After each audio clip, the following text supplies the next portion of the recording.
Been 8 months now since a deadly shooting outside of a high school graduation in Richmond, and questions surrounding that tragedy still remain. Good evening and thanks for joining us here at 11. I'm Tracy Sears. And I'm Janine Samuels. One survivor found herself face to face with the gunman during the chaos on that June day. And as our investigative reporter Tyler Lane reports, she is still searching for answers on why charges have only been filed in connection to one victim. Denise Wilson remembers it as a beautiful spring day. Warm, sunny weather setting the stage for an evening full of celebrating. Yeah, we were just all excited and ready for it to happen. It was June 6, 2023, and Wilson had just flown in from Florida to watch her granddaughter graduate with honors from Huguenot High School. Inside the Altria Theater, her seat close enough to snap the perfect picture. That right there was just so great. We were happy. We were just extremely happy. Feelings of joy that would soon turn into panic and fear. She recalls just 5 minutes after walking outside from the ceremony, a fight breaks out between who she believes was Sean Jackson, the graduate who was shot and killed, and Amari Pollard, the suspect charged in Jackson's death. Seconds later, so we heard the gunshots. People start running, dropping, and Wilson sees a man fall to the ground. And I'm on the ground laying next to him, and I'm looking at him, and he's bleeding. I'm seeing blood on the ground. And then I look up. I don't get up, but I look up, and I see this young man in front of me with a gun. I would say maybe 10 feet from me, if that far, maybe not quite that far.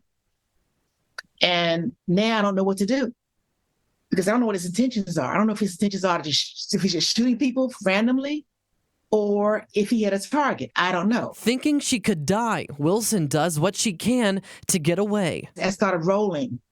And I just rolled into the street, and I kept rolling and rolling and rolling. That's how I got injured. As soon as she stands up, glass is broken and knee scraped, Wilson hears another round of gunshots and retreats back into the theater. There, she reunites with her family, who thankfully were physically unharmed. We're all just wondering what's going on.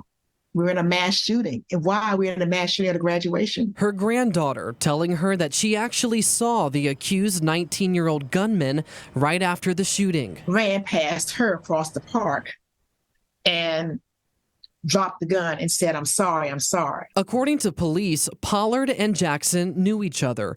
Court records show the shooting was carried out over an ongoing feud that Sean Jackson had with several individuals, and that was tied to another shooting in 2020 in which someone was killed by associates of Jackson. But there are still some gaps in the information in the criminal investigation. While 7 people were shot on June 6, Pollard is only charged in connection to one victim.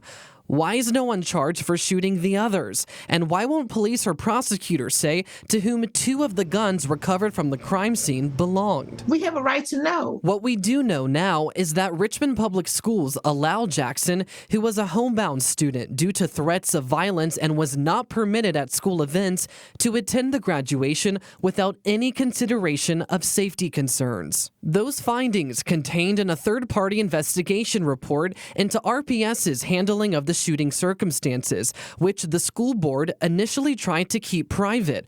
A judge only forced its release after CBS 6 and the Richmond Times-Dispatch sued the board for violating the Freedom of Information Act. We're traumatized for life from that. From life. So why would they want to keep that a secret? It's not fair to us. The report says that numerous Huguenot staff, including the principal, had knowledge about security issues surrounding Jackson. His mother told his counselor that students had shot up their home and literally tried to kill him.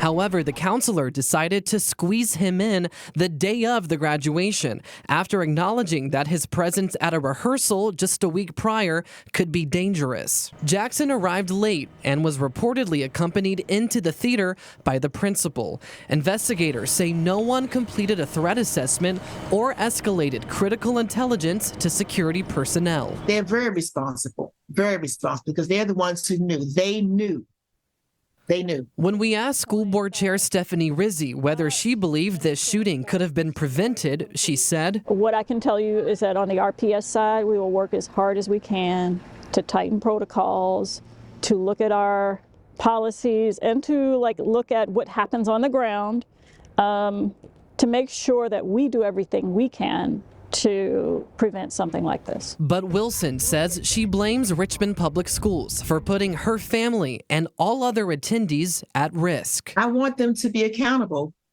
for what they did. I want them to compensate all of us for the harm they put us through. Wilson says that sometimes she still has nightmares from that tragic day, even after multiple sessions of therapy and counseling.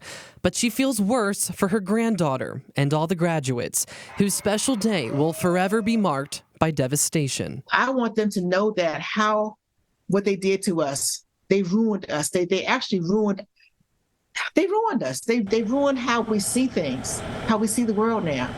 We have asked multiple times for an interview with Superintendent Jason Cameras to discuss the third-party report, but he has declined our request. Richmond police maintain that the truth about the criminal case will come out during the trial, which begins later this month. In the studio, I'm Tyler Lane, CBS 6 News.